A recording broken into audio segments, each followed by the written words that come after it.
নমস্কার বন্ধুরা, লিপিস কিচেনের সবাইকে জানাই অনেক অনেক স্বাগত। তো আজকে আবারও নতুন একটা রেসিপি নিয়ে চলে এসেছি।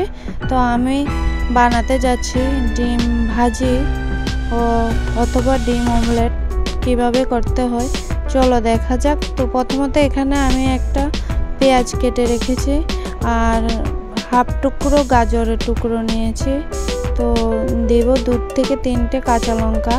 তো এর মধ্যে আমি দেব স্বাদ অনুযায়ী লবণ আর দিয়ে দেব সামান্য পরিমাণ হলুদ। এটাকে আমি এটার সাথে পেঁয়াজ আর গাজরের সাথে মিক্সড করে ফেলেছি। এখানে আমি 2টো ডিম ফেটে দেব।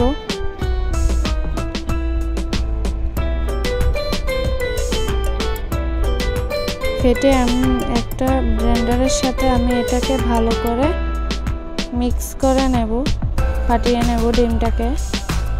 তো আমি চুলায় একটা কড়াই বসিয়ে দিয়েছি। তেলটা যখন গরম হয়ে আসবে তখন আমি ডিমটা তেলের মধ্যে দিয়ে দেব। তো আমি এখানে জালটা কিন্তু মিডিয়াম টু লো ফ্লেমে রেখেছি। ভাজা হওয়ার জন্য রেখে দেব আমি ঢাকা দিয়ে 1 মিনিটের জন্য।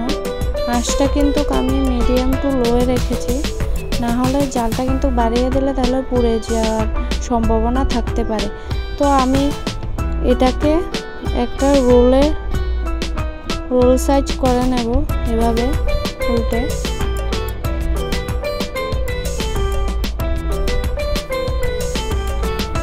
এখন এটাকে ঢাকা দিয়ে রেখে দেব কয়েক সেকেন্ডের জন্য।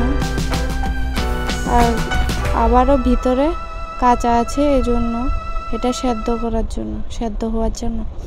তো এখন আমি এটাকে কয়েক সেকেন্ডের জন্য ঢাকা দিয়ে রেখে দেব। কয়েক সেকেন্ড পর আমি ঢাকাটা সরিয়ে এটাকে একটা সাইজ করে কেটে নেব।